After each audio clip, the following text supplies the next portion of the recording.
ஏன்னா நீங்க தமிழ் மலையாளம் கத்துக்கிட்ட മലയാളം പഠിച്ചോ? ഇല്ല ഞാൻ പറയട്ടെ, തമിഴ്നാട്ടിലാണ് ജനിച്ചത്. ഇങ്ങനെ ഇത്ര ഫ്ലുവന്റ് ആയിട്ട് തമിഴ് പെട്ടെന്ന് വരിക എന്ന് പറഞ്ഞു കഴിഞ്ഞാൽ അല്ലേ, നമ്മള് മറച്ചു വെക്കുന്നുണ്ട്. അത് ശരി.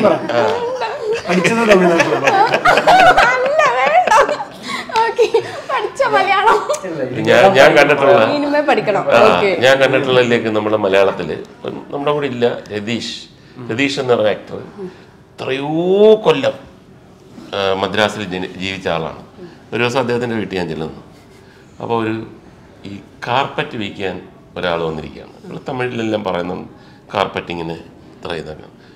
അവസാനം ഇതെല്ലാം കഴിഞ്ഞിട്ട് രതീഷ് പറഞ്ഞു ശരി, അപ്പം വില പറഞ്ഞു രതീഷ് പറഞ്ഞു, നിങ്ങളൊരു വില പറഞ്ഞു, ഞാനൊരു വില പറഞ്ഞു, രണ്ടുപേർക്കും നഷ്ടമില്ലാത്ത രീതി കൊടുങ്കോ. ഞാൻ പറഞ്ഞു ഇത്രയ്ക്ക് തമിഴ് അറിയാതെ എനിക്ക് അറിയാം. അതേപോലെ ചെറുതായിട്ട് മനസ്സിലായി. ധ്യാൻ ചേട്ടാ ഈ മുകേഷ് ചേട്ടാ സെറ്റിൽ ഇങ്ങനെയൊക്കെ തന്നെയായിരുന്നു.